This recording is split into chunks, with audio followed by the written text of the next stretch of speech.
Leo hapa tumekuja katika ziara ambayo tumeelekezwa na Baraza la Manispaa ya Jiji kwa maelekezo ya Mstahiki Meya Kamal Abdulsattar ya mwendelezo ule ule wa kuhakikisha tunatafuta ufumbuzi wa kuweza kuwapunguzia wenzetu kadhia hii ya maji ambayo yanatiririka, maji machafu katika eneo hili la Michenzani.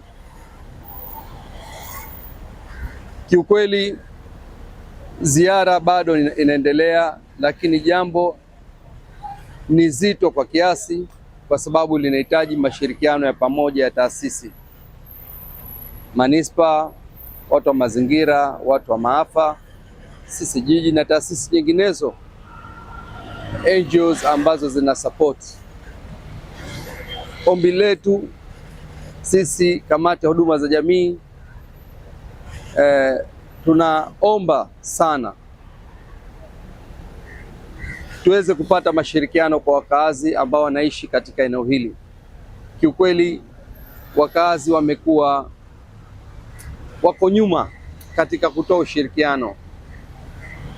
Muda mwingine ukifungua haya makaro unaweza kukutana na vitu ambavyo havistahili. Vinavyotakiwa kupita kwenye karo vinajulikana, lakini ndani ya karo ukakumbana na kijiko, unakumbana na shati ya mtoto, unakutana na vitu vingi vya ajabu, vifuu. Kwa hiyo kitu ambacho kiukweli kila siku watu watakuwa wanakuja wanatusaidia, na hili wafahamu kwamba ni jambo hatarishi kwa upande wao. Wito mdogo kwa wananchi kutokana na kushirikiana na sisi hapa katika manispaa hizi zote mbili. Kwa kweli nawaomba sana wananchi, wakati tunatoa huduma hizi na wao wawepo, kwa sababu juzi tulipofanya ziara na mkuu wa mkoa tukishirikiana na jiji, lilitolewa agizo wananchi lazima wawepo na washiriki katika mpango huu. Sasa mimi ningewaomba masheha ili swala tuwe nao pamoja, kwa sababu wanazo kamati za mazingira na wanafahamu. Sasa tutoleane taarifa ili kwamba wananchi wajue namna gani sasa serikali yao inaweza kuwafanyia kazi katika masuala haya ya usafi katika majumba ya Michenzani. Tunashukuru sana kwa kuja Meya wa Jiji kuyaona haya mabadiliko haya tulionayo hapa ya uchafu. Tunashukuru kwamba yuko katika njia za kuweza kujitahidi kuyatatua haya matatizo, kwa sababu haya ni matatizo ambayo yalodumu kwa muda mrefu sana. Mimi mwenyewe nishachangia sana haya, kutoa pesa kutafuta watu pale ambao wastaafu kuja kuzibua, kwa sababu walikuwa wanatukera sisi wenyewe wakaaji hapa Michenzani. Yanatukera na alikuwa anatukera sana.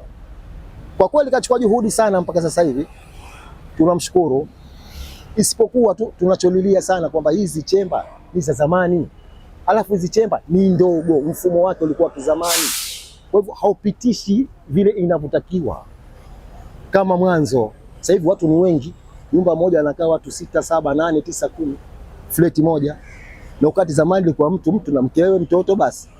Kwa hivyo mzunguruko wa hii chemba imekuwa ni ndogo.